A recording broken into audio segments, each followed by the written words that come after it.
గురుగారు తదుపరి రాసినటువంటి కుంభరాశి వారికి ఈ వారం ఏ విధంగా ఉండబోతోంది, వారి రాశి ఫలితాలు ఏంటో తెలియచేయండి. కుంభరాశి వారికి 3 గ్రహాలు యోగిస్తున్నాయమ్మా. ఏకాదశంలో బుధుడు, షష్ఠంలో కుజుడు, జన్మ శుక్రుడు.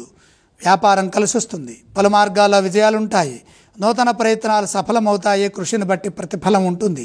సమాజంలో తగిన గౌరవాన్ని పొందుతారు. ఏకాగ్రతతో పనులు ప్రారంభించండి. ఆత్మవిశ్వాసంతో పనిచేయడం ద్వారా ఉద్యోగంలో ఆటంకాలు తొలగుతాయి. సదా మీ ధర్మం మిమ్మల్ని ముందుకు నడిపిస్తుంది. బుద్ధి చతురతతో వ్యవహరిస్తే విఘ్నాలు తొలగుతాయి.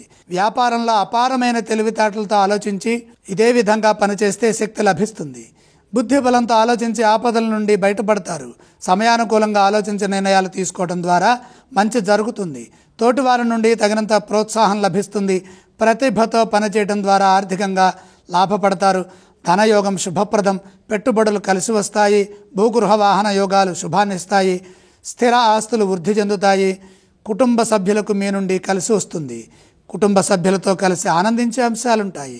ఆరోగ్య పరిరక్షణ చేసుకుంటూ ప్రశాంతమైన జీవనాన్ని కొనసాగించే ప్రయత్నం చేయండి. కుంభరాశి వారు ఏ స్తోత్రాన్ని పఠించాలి? కుంభరాశి వారు లక్ష్మీ ధ్యానం చేయడం చాలా మంచిది. గురుగారు ఈ రాశి వారు ఏ ఆలయాన్ని సందర్శిస్తే మంచిది? ద్వాదశంలో సూర్యుడున్నాడు. సూర్యనారాయణమూర్తిని దర్శించడం ఉత్తమం. కుంభరాశి వారు ఏవి దానం చేస్తే శుభప్రదం గురుగారు? గోధుమలు దానం చేయండి.